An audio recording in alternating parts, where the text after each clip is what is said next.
Hey guys, M13 here. If you're following me on Patreon, you see all the life updates and you would know that I moved. I lived, well, originally I lived outside of Zhongli City, which is a city of 500,000 people. And then I moved, when I started making videos, I lived outside the city. And then I moved to the opposite side of outside the city. And it was kind of in the middle of nowhere, in the middle of farmland. And then, more recently, still about 8 months back, I moved to a small town. And it's different because it's the first time in 20 years that I've lived walking distance to convenience stores and restaurants and shopping and whatnot. In the past, I've always kind of lived separate from everything. But yeah, this is the town I live in. I'm one of two, possibly, foreigners that live in the town. I might be the only foreigner. I know there's a foreigner that works in the town, but he doesn't live here. And then I've heard rumors of another white person. I'm possibly the only white person that lives in this town. And we have our own motorcycle. This is the town's motorcycle. Anyone? No, I'm just joking. We have our own night market. It's only one day a week. If you live in the cities, they have a night market every day of the week, as long as it's not raining. Small towns generally only have a night market one day a week. And it's interesting. The way they do it is there's the sign in for COVID and there's the temperature taker and whatnot.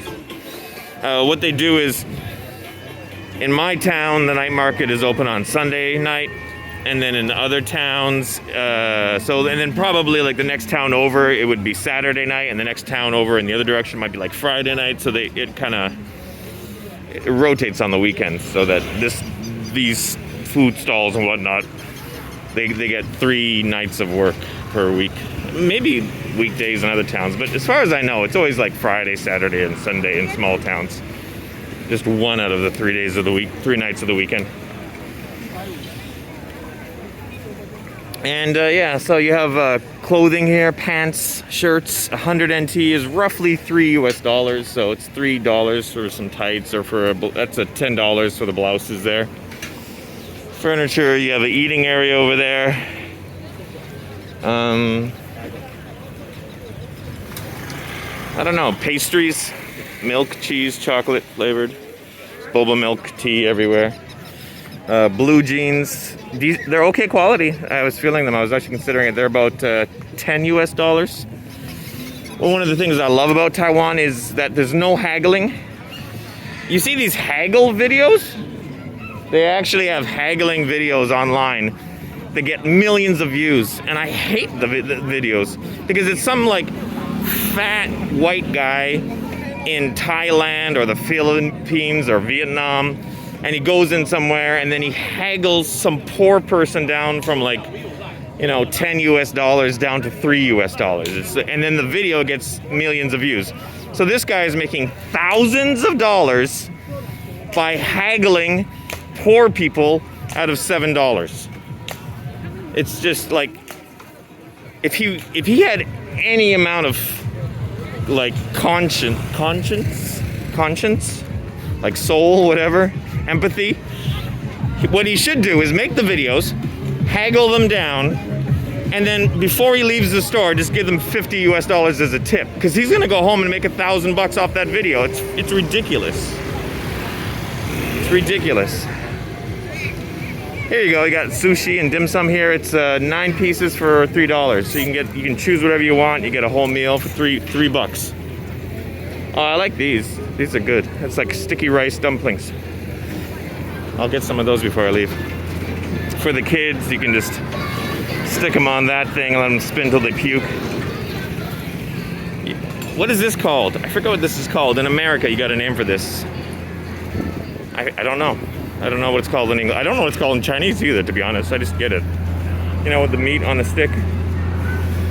I heard that there was a vegetarian that asked what that was, and her friends joked with her and told her it was an elephant leg, and then the girl went and started screaming at the guy. Don't know if that's a true story or not, but it sounds like something a vegetarian would believe.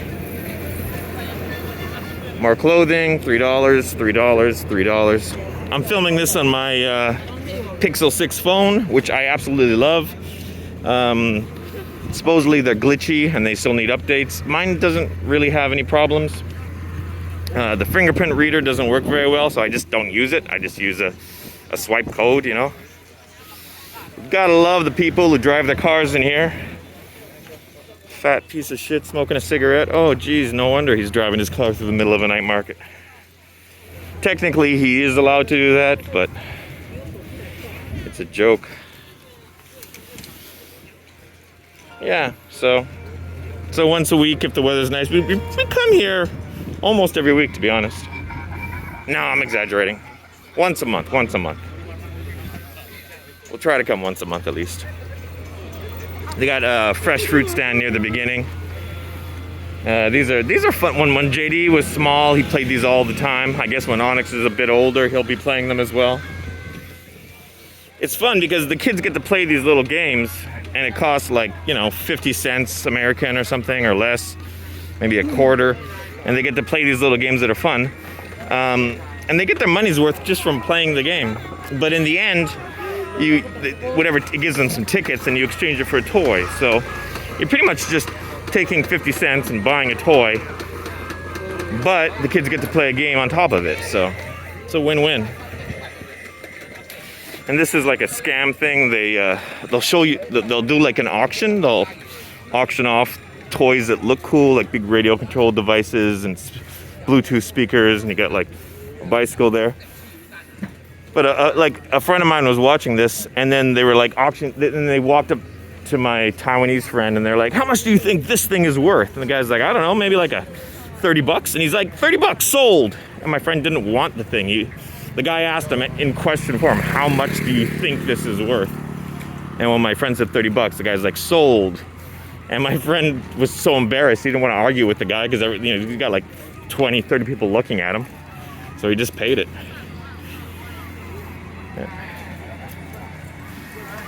So yeah, small town night market in Taiwan. You know, threat of China, no one's worrying about it. No one's stocking up on anything. The foreigners are all panicking a bit. The locals, they aren't worried in the slightest. And yeah, cigarettes, here you go. Big table of imported cigarettes. Cigarettes here are ridiculously cheap. You can get like a box of cigarettes for, I think, like 20, like what is it called? A carton? Just like, a cigarette box. I don't know. I don't smoke. A box with like 24 or 20, whatever, whatever number of cigarettes are normally in a box. It's like $1 US for like a box of cigarettes. I know back in Canada, it's something like $12, $15 for a box of cigarettes. Here it's a single dollar for a box. And that's it. That's the end. And this road in front of us is a road I usually ride bicycles along. This road is usually completely dead during the day. And then all these side streets here go on for miles and miles. And again, no traffic, no people. These cars here are people that have parked to go to the night market. It's the first weekend in a while where we haven't had rain. It's been raining for, I'd say, 2 months straight. So it's busier than usual. It's also somewhat warm today.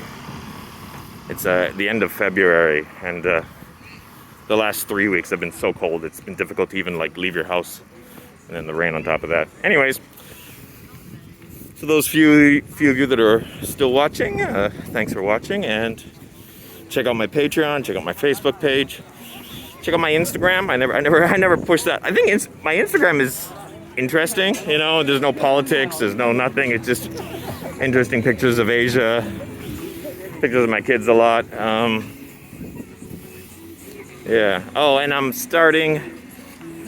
My stepdaughters are gonna start their own YouTube channel. They're two gorgeous twin Filipino teenagers. Yeah, two identical twin gorgeous Filipino teenagers, and they're going to start their own social media presence. So there'll be a link to that underneath. You can go and support them.